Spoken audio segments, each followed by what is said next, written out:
반갑습니다. 정전이야기꾼 방길튼 교무입니다.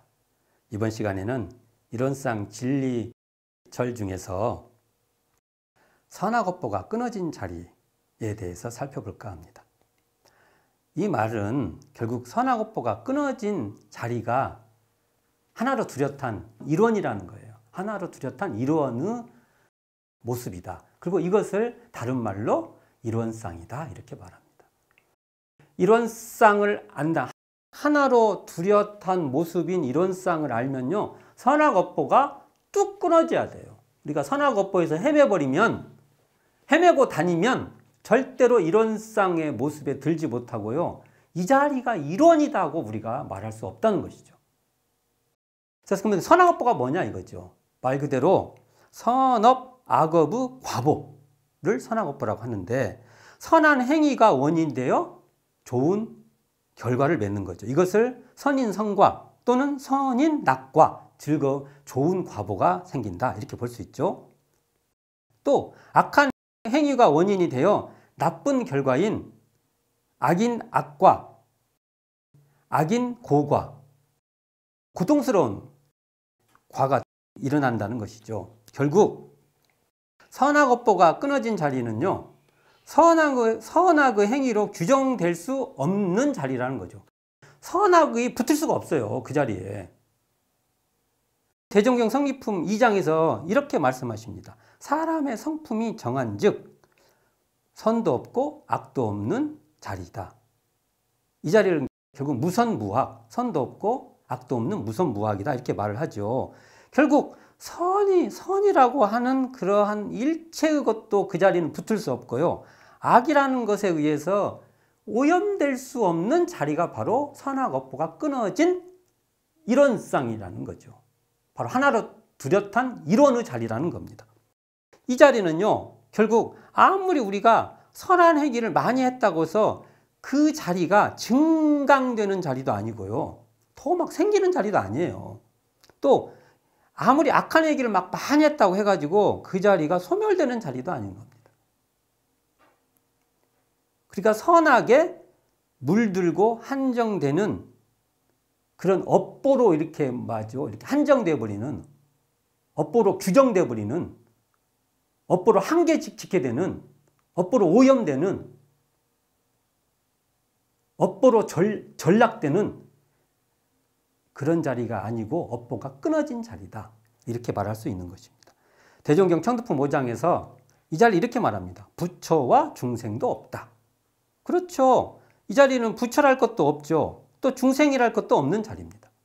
이 자리는요, 잘났다는 우월도 또는 못났다는 비하하는 거죠. 그런 우월과 비하로요, 오염될 수가 없어요. 거기에 붙을 수도 없고요, 거기에 끼어들 수도 없고요, 어떻게 해볼 도리가 없는 자리예요. 거기는 접근이 안 됩니다. 마치 3차원을 가지고 4차원을 설명할 수 없듯이 선악업보라는 그 3차원으로요, 선악업보가 끊어진 4차원에 대해서요, 어떻게 해볼 수 없는 자리입니다. 그 자리에 우리가 선악업보를 초월해서 선악업보를 끊어서 그 일원상의 자리에 들면 되는 겁니다.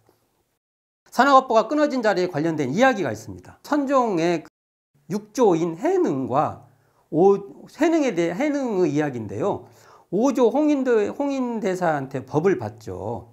그리고 질투하는 무리들을 피해서 남방으로 피신을 하게 되는데, 이때 군인 출신인 해명 스님이 쫓아옵니다. 결국은 6조 해능은 잡혀요, 해명에게. 그때 해능은 법의 증표인 의발을 뺏으러 온 거예요. 의발이 있으면은 내가 바로 법을 받았다 그렇게 말할 수 있으니까 의발을 바위에다가 올려놓고 가져가라고 합니다. 이때 해명이요, 군인 출신이니까 힘이 세지 않습니까? 근데 의발을 아무리 들라고도 못 들어요. 가져가지 못합니다. 이 말은 뭐냐면요, 실제로 못 들었다는 게 아니라요, 의발은 법을 주지하는 자리지 않습니까? 근데 깨닫지도 못하고 어떻게 깨달음을 이야기할 수가 있습니까? 그러니까 이 부담감이 확 온 거예요. 그래서 해명은 순간 두려운 마음에 해능에게 본래 법을 찾아온 것이지 의발 때문에 온 것이 아니니 뭘 해줘요? 원컨대 깨달음을 열어주십시오 하고 청하게 됩니다. 그러니까 해명은 상황 파악을 한 거예요. 상황 파악을. 의발 가져가봤자 소용없다는 걸 알게 된 거죠. 의발이 문제가 아니라 깨달음을 얻어야 된다는 걸 알게 된 거죠. 그러니까 해능이 뭐라고 말하냐면요. 선도 생각하지 말고 악도 생각하지 말라. 바로 이때 어떤 것이 그대의 본래 면목인가 하고 질문을 합니다. 본래 면목이라는 것은 비유를 하자면 화장을 막 했잖아요. 그러면 화장을 다 지우고 맨 얼굴이에요. 꾸미지 않는 원래 그대로, 원래 그 자리, 그게 뭐냐 이거예요. 선악의 화장을 지워버리는 거예요. 선악의 화장을 지워버렸을 때 그 선악 이전에 그 선악이 끊어진 자리가 뭐냐 이거예요. 이렇게 물어본 거예요. 그 순간 해명은 이 선악업보가 끊어진 자리를 결국은 감지하게 됩니다. 깨닫게 됩니다. 이때 말씀하신 불사선, 불사악, 선도 생각하지 말고 악도 생각하지 말라. 선이라는 일체의 생각도, 악이라는 일체의 생각도 붙잡지 말라 이거예요. 붙잡으면 떨어집니다. 그 자리. 선악업보가 끊어진 자리가 매하게 됩니다. 그러니까 번뇌망상을 버리려고도 말고 깨달음을 얻으려고도 거기에 신경 쓰지 마세요. 눈앞에서 벌어지는 그런 분별에 신경 쓰지 말고 그냥 노터치 하세요.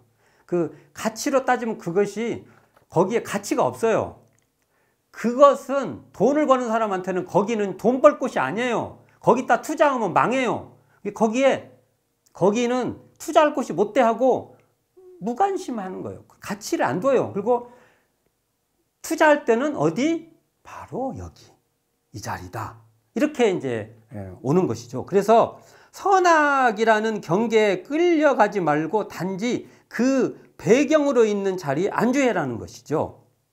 선인 줄 알고, 아까 선한 줄 알고, 선을 행한 줄 알고, 그게 선인 줄 알고, 악인 줄 아는 그 마음 당처, 그 마음에 알아차리는 그 배경에 직시해라는 것이죠. 그 자리가 사업으로 따지면은 돈 벌 자리입니다.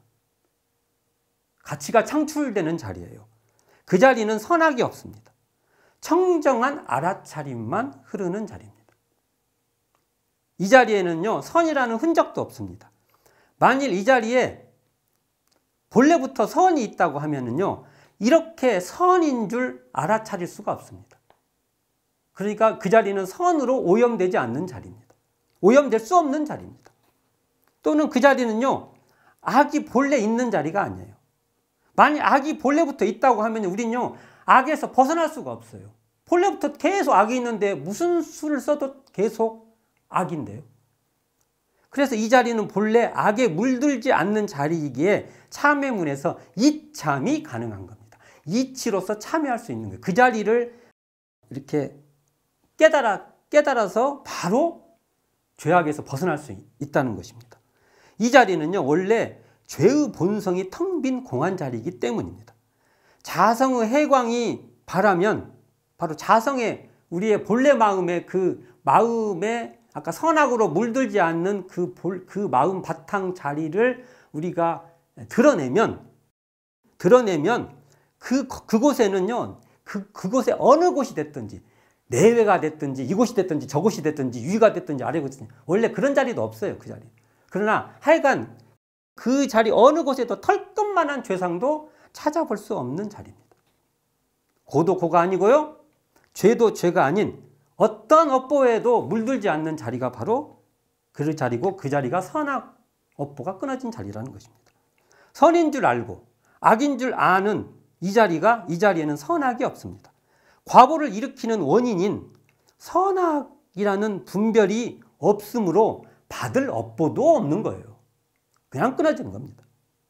사랑할 것도 미워할 것도 없는 선악 증에, 미워하고 사랑하는 증에도 텅 빈 자리입니다. 선하면 능히 선인 줄 알고 악하면 능히 악이 드러나는 자리이기도 합니다. 마치 비유를 하면 이 자리는요, 청정한 거울이기, 그 티끌 하나 없는 거울이기 때문에 그 앞에 어떠한 모양이 비춘 어떤 물건이 비춰도 그대로 비춰주는 겁니다. 그래서 내가 분별성 있게 보면은 분별성 있는 대로 보이고요. 주착심 있게 보이면 주착심 있게 보이는 자리가 바로 이 자리라는 것입니다. 그래서 대종경 성립품 2장에서는 사람의 성품이 동안즉 능히 선하고 능히 악하다고 말씀하기도 합니다. 이 선악업보가 끊어진 자리는 일상생요법 3조로 비유를 해보면은 원래 그름이 없는 그 마음 바탕, 바로 심지라고 말할 수 있습니다. 다만 경계에 따라 선악에 끌려서 그름이 있어지는 것이지 선악 경계에 끌리지 말고 선악을 내려놓으면 바로 선악업보가 끊어진 텅 빈 자리에 우리가 안주하게 됩니다. 비유를 하나 들어보겠습니다.